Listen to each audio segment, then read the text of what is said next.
Bonjour messieurs, dames. Comme toujours, je reviens sur le sujet de l'eau. Oui, l'eau, H2O. Oui, donc l'eau, nous avons un petit peu de l'eau ici. Et comme l'eau, c'est un produit naturel qui a voyagé d'une région à une région, d'un pays à un pays, d'un lieu à un lieu. Et donc, depuis presque 4 milliards d'années, depuis la création de la Terre, l'eau, elle est recyclée, elle est bue par exemple, si je bois ce verre d'eau, donc, bismillah, alhamdulillah, si je bois ce verre d'eau, cette eau que j'ai consommée, elle va se loger dans mon corps et une partie va être dégagée, donc, comme urine dans les toilettes. Nous revenons aux toilettes. Donc les toilettes sont conduites par des conduites d'assainissement qui sont collectées quelque part et qui vont être rejetées dans des lagunes ou bien dans des lieux de condensation, de sédiment, de conservation de l'eau, que ce soit pour l'irrigation, que ce soit pour jeter dans la mer ou bien dans les fleuves, etc. Donc, ils vont être jetés, par exemple, vers la mer dans un delta T d'un temps bien défini, peut-être 10 années, peut-être 30 années. Donc, cette eau que j'ai consommée, peut-être d'ici une trentaine d'années, elle va être rejetée dans la mer. La mer, donc les évaporations, donc comme d'habitude, les précipitations, donc les nuages se déplacent et vont un petit peu pleuvoir sous forme de pluie. Et donc le déplacement de cette eau que j'ai consommée, premièrement, elle me connaît. Elle connaît mon caractère parce qu'elle était avec moi. Elle va connaître les lieux de son déplacement. Donc la localité, les habitants, tout ça, les gens. Et comme l'eau, elle est intelligente, elle stocke des informations, stocke dans sa mémoire des données, des informations, donc des événements et tout ça pour les stocker dans sa mémoire.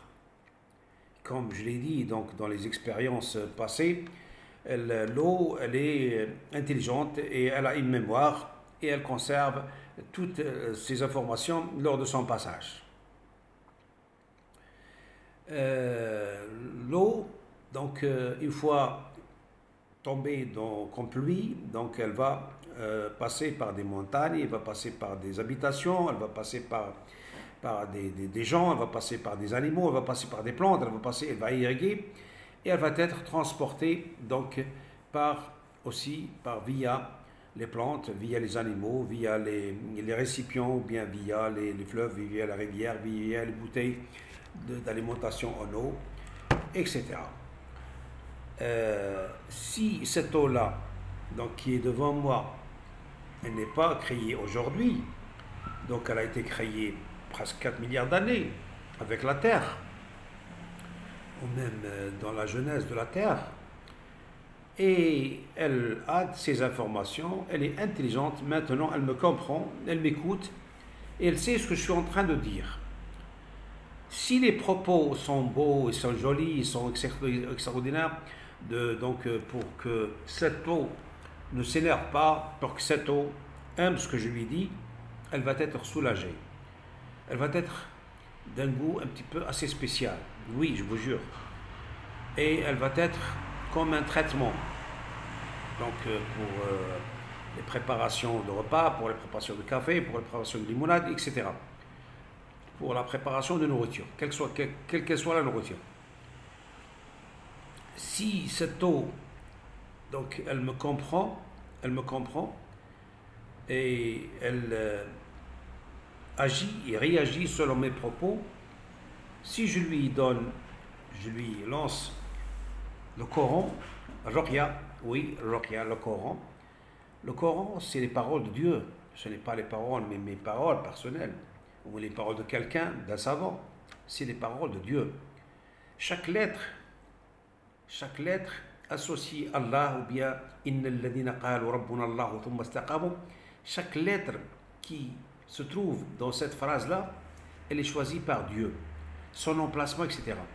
Et là, on comprendra que ce n'est pas des paroles banales, c'est des paroles sacrées.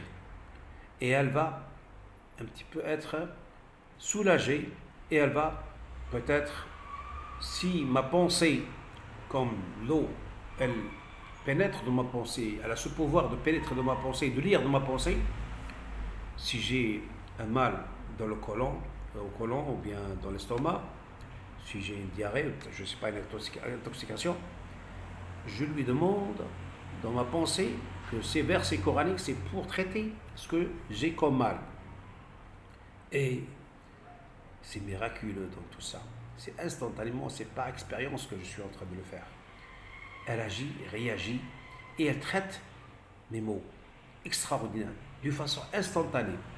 Mes filles, mes enfants, lorsqu'ils ont une intoxication, un petit verre d'eau, Al-Fatiha, Bismillahirrahmanirrahim, Alhamdulillahi Rabbil Alamin, Ar-Rahmanir-Rahim, Malik Yawmiddin, Iyyaka na'budu wa iyyaka nasta'in, Hadina as-sirata al-mustaqim, sirata alladhina an'amta alayhim, غير المغضوب عليهم ولا الضالين آمين. بسم الله. Extraordinaire. Oui. C'est un médicament. C'est un thérapeute. Elle est thérapeutique. Oui. C'est comme un antibiotique. Plus qu'un antibiotique. Elle peut parfois, c'est la leucémie qui va traiter, elle traite la leucémie, le cancer du sang. Je vous jure, si notre pouvoir de foi est grand, notre Fatiha, elle a un grand pouvoir sur cette eau, plus grand que nous l'imaginons. Selon votre foi, selon ce que vous avez comme dossier envers Dieu, votre dossier personnel, et votre consentement et l'accord de bon Dieu envers vous. Oui, voilà un petit peu le secret de l'eau, le traitement de l'eau, et la ruqya de l'eau que nous faisons donc depuis presque 14 siècles et demi, et c'est extraordinaire. Je ne dis pas n'importe quoi, je suis en train de dire ce qu'ils ont dit avant moi, et ce qui est écrit dans le Coran, et ce que la nature nous révèle comme secret. Donc voilà mes amis, je vous remercie, et à la prochaine fois, donc pour une autre série de vidéos intéressantes.